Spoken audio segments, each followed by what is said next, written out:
Trade भी ख़त्म हो जाएगा।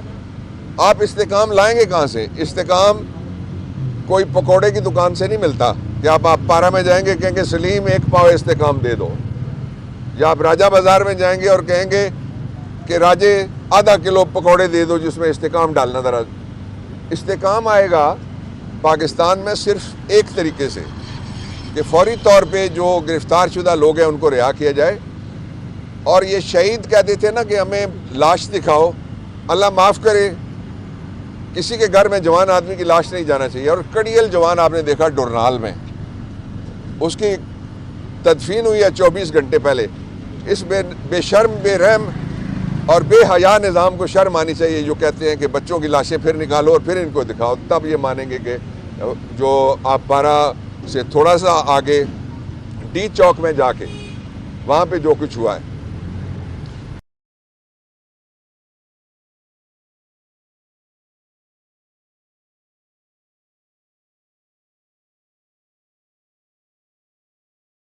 दोस्तों, आप online dragon versus tiger game खेलते हैं?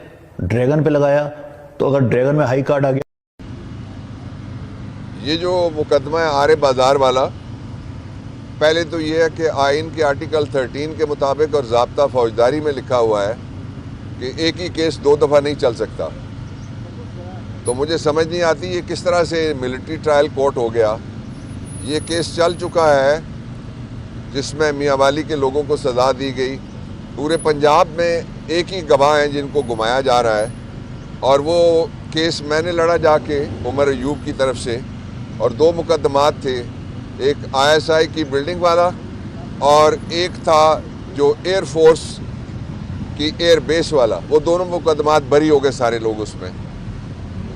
दूसरी बार ये मुकदमा कैसे और वो गवाही कैसे लिखी जा सकती है? उसके साथ दूसरी बात ये है कि ये जो मिलिट्री ट्रायल हुआ है इसकी वजह से पाकिस्तान सारी दुनिया में कल से शदीद तनकीद की जद में है। सबसे पहले जो हमें GSP प्लस मिला हुआ है यूरोपियन यूनियन में, और जो फैटिफ में इमरान खान की हुकूमत और मैं उसको लीड कर रहा था पार्लियामेंट में, उसके ज़रिए से हमने फैटिफ से मुश्किल से जान छुड़ाई थी ब्लैक लिस्ट में जाने से, और वहाँ फिर जाने का ख़तरा पैदा हो गया है। इसलिए कि यूरोपीय यूनियन के कवानीन ये कहते हैं कि अगर पाकिस्तान इंटरनेशनल कॉन्वेंट्स, कन्वेंशंस और एग्रीमेंट्स की खिलाफ वर्जी करेगा और यहाँ पे मिलिट्री ट्रायल कोर्ट्स के फैसले के बाद ये खिलाफ वर्जी सारी दुनिया में इसकी मजम्मत शुरू हो गई है। बरतानिया ने भी इसको कंडेम कर दिया है, अमेरिका ने भी इसको कंडेम कर दिया है। इसको जो यूरोपियन यूनियन के जितने अरकान हैं, मोर देन 30 आई बिलीव, वो सारे के सारे उन्होंने छुट्टी वाले दिन दफ्तर खोला और इसको कंडेम किया है। इसलिए ये जो मिलिट्री ट्रायल कोर्ट का फैसला है वो फौरी तौर पे वापस लेना चाहिए। ये पाकिस्तान के ख़िलाफ़ गया है, 25 लोगों के ख़िलाफ़ नहीं गया, ये 25 करोड़ लोगों के मुल्क के ख़िलाफ़ चला गया है। और वो नाकबद अंदेश हैं जो इस तरह के मशवरे देते हैं हुकूमत वाले कि ये करेंगे तो फिर लोग डर जाएंगे, ये करेंगे तो लोग हट जाएंगे, ये करेंगे तो इमरान खान मुल्क से बाहर चले जाएंगे। कुछ नहीं होगा ऐसा, ना वो -1 होगा ना कहीं जाएगा। दूसरा इसका जो पहलू है वो बड़ा ख़तरनाक है, वो ये है कि हमारा ट्रेड है कितना। जो हमारा ट्रेड है वो तकरीबन मोर देन 50% है यूरोपियन यूनियन के साथ, और अगर हमें जो वहाँ पे प्लस का जो स्टेटस मिला हुआ है वो वापस हो जाता है तो वो ट्रेड भी ख़त्म हो जाएगा। आखिरी और आखिरी बात मैं पहले मौजू पे ये करना चाहता हूँ कि ये जो ऑडियो और वीडियो लीक है उसके हवाले से मैंने आज अभी इंसदाद दहशत गर्दी की अदालत में उमर अयूब की तरफ से ये दरख्वास्त फाइल की है। इसकी ख़ास बात यह है कि पाकिस्तान में पता नहीं चलता कि ऑडियो किसने बनाई है, पाकिस्तान में पता नहीं चलता वीडियो किसने बनाई है।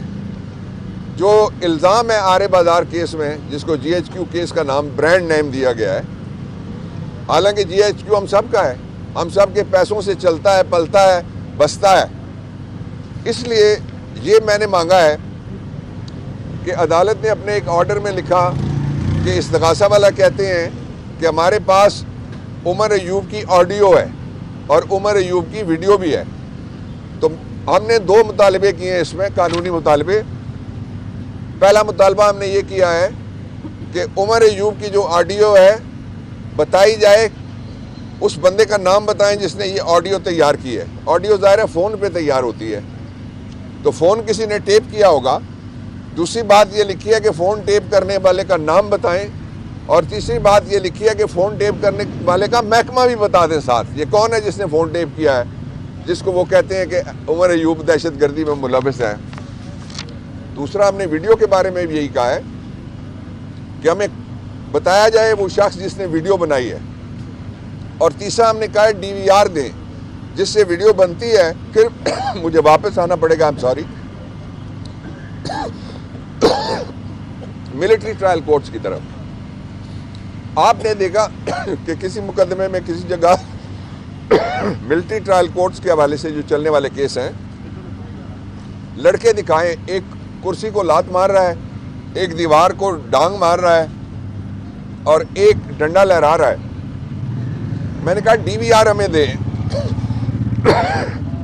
और चौथी बात जो मांगी है वो ये मांगी है हमने कि फौरी तौर पे हमें CCTV फुटेज दिए जाएं, और CCTV फुटेज हैं जिस जिस जगह पे वारदात हुई है,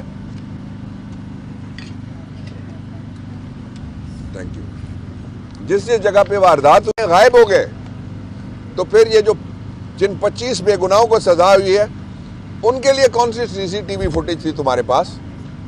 और अगर है तो हमें पूरी CCTV फुटेज, जब हम अदालत में खड़े होंगे इस मुकदमे के परखचे उड़ाएंगे, जब गवाह आएंगे हम इसको हवा में उड़ाएंगे इंशाअल्लाह अज़ीज़। दूसरा जो मौजू है उस पर भी मुझे तवक्को है कि जज साहब हमें ये कॉपियाँ देंगे, नहीं देंगे तो हम सुप्रीम कोर्ट तक जाएंगे। दूसरा, मैं उस फैसले की मैंने तनकीद की थी जिस फैसले के ज़रिए से कहा गया था कि मिलिट्री ट्रायल कोर्ट को इजाज़त दी जाए कि वो फैसले सुना दें। आज बेगुनाहों को सजा हुई है और पूरी दुनिया उसके ऊपर बोल रही है। पाकिस्तान की सियासी जमातों को, पाकिस्तान की सिविल सोसाइटी को, पाकिस्तान के मीडिया को इस पर आवाज़ उठानी चाहिए। अब आए जो तीसरा पहलू है इसका, आज की मेरी गुफ्तगू का, वो मैं आपके सामने रखता हूँ। कल इस्लामाबाद में मुलाकात हुई है, मुज़ाकरात नहीं हुए, इसलिए कि मुज़ाकरात में कमेटी के जो हेड हैं वो शरीक ही नहीं थे, हमारे 2 मरकज़ी ओहदेदार शरीक ही नहीं थे। लोग और वर्कर्स ख़ास तौर पे इस बात पे हैरान हुए कि इतनी जल्दी क्या थी दौड़ के जाने के लिए। आप पहले अपनी कमेटी की अलहदा मीटिंग करते और सबको साथ लेके जाते।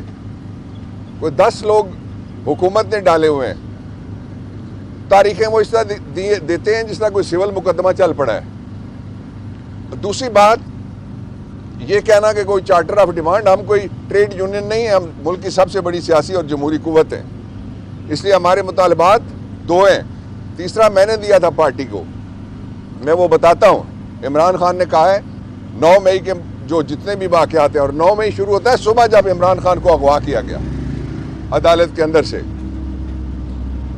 उनकी तहकीकात के लिए कमीशन बने, और फिर जो मैसेकर हुआ है इस्लामाबाद में 26 मई का कत्लेआम, उस कत्लेआम के लिए भी कमीशन बने, मुलजिम पकड़े जाएं, पहचाने जाएं, जहां भी बैठे हुए हैं उनको बाहर निकाला जाए। तीसरी जो बात है वो ये है कि मैंने जो मुतालबा दिया, एक उनका 2 मुतालबात ये हो गए, और तीसरा जो पॉलिटिकल वर्कर्स और प्रिजनर्स हैं उनको रिहा किया जाए।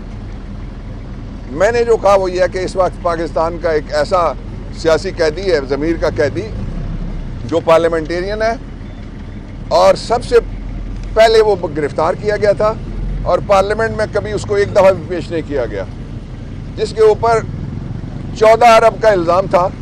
उसको नैब की तहवील से निकाल के पार्लियामेंट में पेश किया गया था, नैब वाले मुल्ज़िम के तौर पे उसके सामने खड़े थे। मैंने कहा कि एजाज चौधरी का नाम डाला जाए कि उसका प्रोडक्शन ऑर्डर, मुकदमे हम लड़ रहे हैं उससे हम नहीं डरते, वो चलते रहे मुकदमे, हमें कोई परवाह नहीं है, बनते भी रहें। आज इस वक्त जब मैं आपसे बात कर रहा हूँ, उमर अयूब पेशावर हाई कोर्ट में 8 नए मुकदमात में जमानत लेने के लिए पेश हुए हुए हैं। तो ये वो हालात हैं जिनके अंदर ये तवक्को की 3 और 8 मैंने आपको बताया कि पेशावर में एडजर्न हुई है। अच्छा, मैं आखिरी बात इस पे ये कहना चाहता हूँ कि इस मुल्क में जो लोग ये कहते हैं ना, किसी को मैं मैली आंख से नहीं देखने दूंगा, इंसाफ तुम्हारे दरवाजे पे दूंगा, जो ही रिटायर होते हैं दोनों भाग जाते हैं। एक बेल्जियम में किसी ने पकड़ लिया, दूसरे को किसी ने लंदन में पकड़ लिया। हम तो इधर ही हैं भाई, हम इस ज़मीन के बेटे हैं, हम इस ज़मीन के मालिक हैं, हमारे अजदाद की कब्रें, हम नहीं भागते यहाँ से।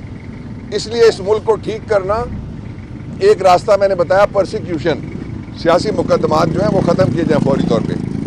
दूसरा ये है कि चोर को बिठा के ऊपर जो सारी दुनिया से कर्ज मांगने जाते हैं, जिन मुल्कों से आप कर्ज मांगते हैं उन मुल्कों में इनकी जायदादें हैं।